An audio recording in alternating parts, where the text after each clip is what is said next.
Lithuania is standing up for Taiwan. It is welcoming a new Taiwanese representative office in its capital, despite economic and diplomatic sanctions from Beijing.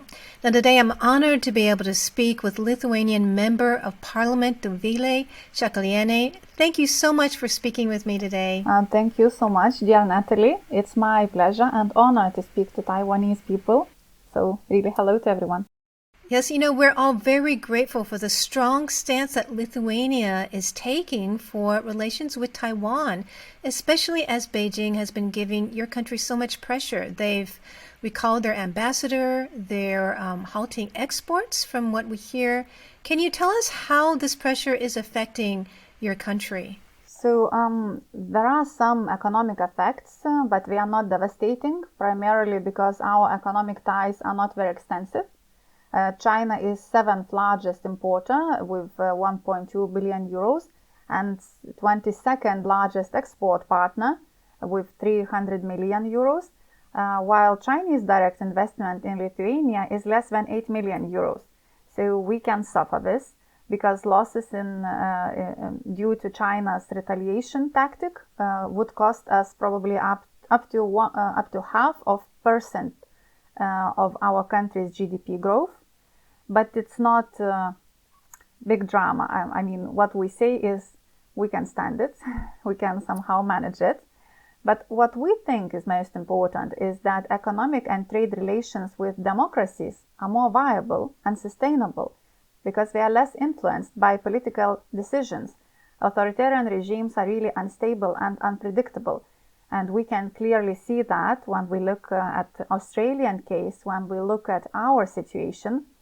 So we are trying to find ways to open other markets, especially when we talk about our democratic allies such as Taiwan, Australia, Japan, India, United States, and opening of Taiwan's representative office in Vilnius will be a huge step in this direction.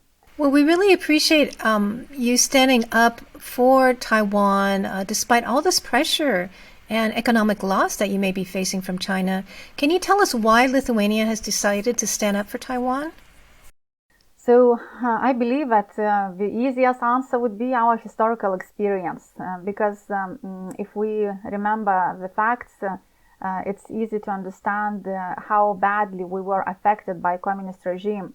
So approximately 130,000 Lithuanians were deported from Lithuania to Siberia, and another 150,000 were imprisoned in gulags under Soviet rule. We are a small country of around 3 million people, so these numbers are huge. Well, on average, 1 in 5 families suffered directly. My family also. My grandpa was a political prisoner and also deported to Siberia. My grandma was persecuted for being in a family of forest brothers. These were our freedom fighters. But what is important to keep in mind is that until 1970s, Soviets denied existence of gulags, of this repressive system, of how many people they persecuted on political grounds. Soviet propaganda claimed that Lithuania joined Soviet Union voluntarily. Hello, we did not. So we really are mad about it, that Soviets denied right of self-determination to our nation.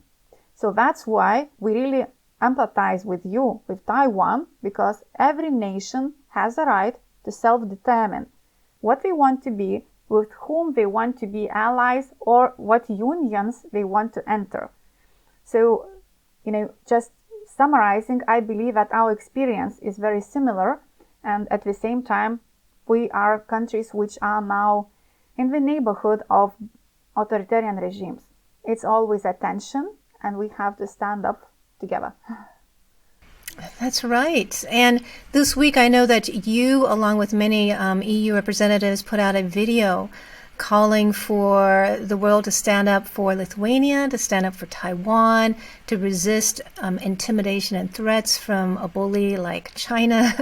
What do you expect to achieve with this video? With this specific video, what I am hoping as a member of Lithuanian Parliament and really responsible to my electors, to my people, to Lithuanian people, is hoping to get support and help and understanding from democratic countries all over the world.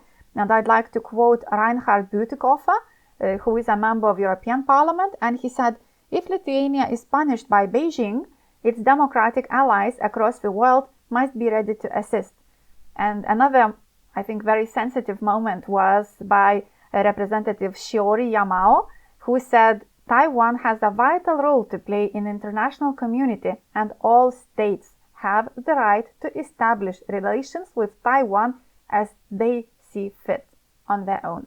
I actually spoke with Reinhard Bütikofer last week and about the report that the EU put out regarding upgrading relations with Taiwan. So do you see that the EU is trying to grow stronger in its ties with Taiwan, and is there more willingness to withstand pressure from China? Of course, that's a very simple answer. And what is important, I think, in this situation is that we are understanding that China has used a lot of divisive techniques from 17+1 to their wolf diplomacy and etc. in trying to exploit our vulnerable spots, in trying to turn us against each other. And European Union is, of course, it's a huge bureaucratic machinery too. It's a bit slow sometimes, but the message is more and more vibrant that democratic countries should stick together, and that also we should support even the smallest members of our community. One of the things that really frustrates China is that Lithuania is a member of EU and NATO, and it's one more proof that international formats like this, they not only protect but also empower even their smallest members. We are a small country, but see, we are tough because we have big brothers and big sisters next to us, and we're all sticking up together. So I'm hoping that talking about Taiwan, we will expand a lot of areas, from cultural to economical to health. Pandemic context gave us a lot more to work with and to talk about, and everything else that we'll see fit. Us, we will decide it. You and us. That's wonderful. I really admire the strong stance that Lithuania, as a small country, about 3 million people, right, is taking. What kind of impact do you think that this is going to have on the whole world, other countries and their relations with China and with Taiwan? Let me be honest. China is one of the countries that is not really happy with the current world order, because the current world order is rules-based. It's international standards-based. It's not really supportive of the crude, naked power, which is devoid of rules, devoid of agreements and standards. So, in my opinion, China is trying to challenge this and to change this.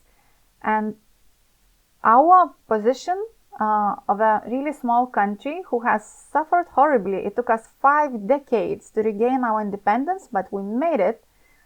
Being vocal about human rights violations, being supportive of other democracies suffering or in danger of authoritarian regimes, is also giving a message that it's not up to your size or to your economic power. In this context, I believe that it's going to be tough, and probably not for a year. It's going to be tough for decades. China is a huge country, and it's geopolitically a very, very powerful player. So it's not a sprint, it's a marathon.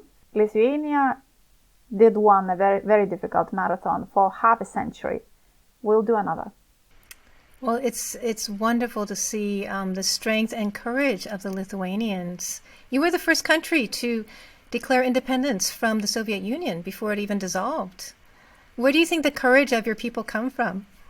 First of all, I believe it was not, that we declared independence before Soviet Union dissolved. We broke it down because it was a regime that occupied our countries, that used hostile tactics and propaganda tactics to make the world believe that we were voluntarily included into that Soviet Union, whilst it was not true. They occupied us. But another thing which is very important is the wish for freedom, the free spirit of Lithuanians is running very deep. There was a time when we were the largest country in Europe, going from Baltic Sea to Black Sea.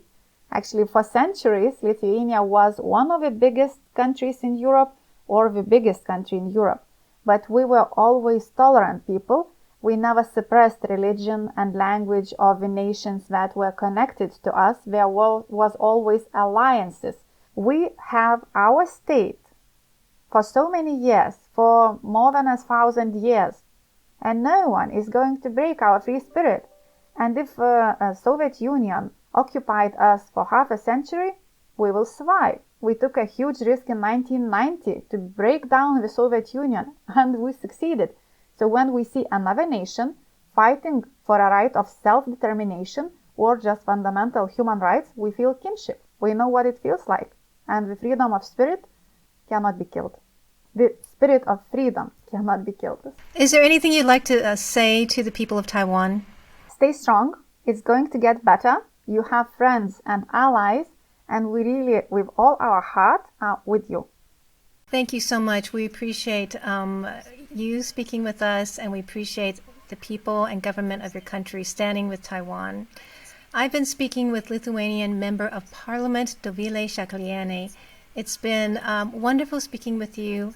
Thank you so much again. Thank you.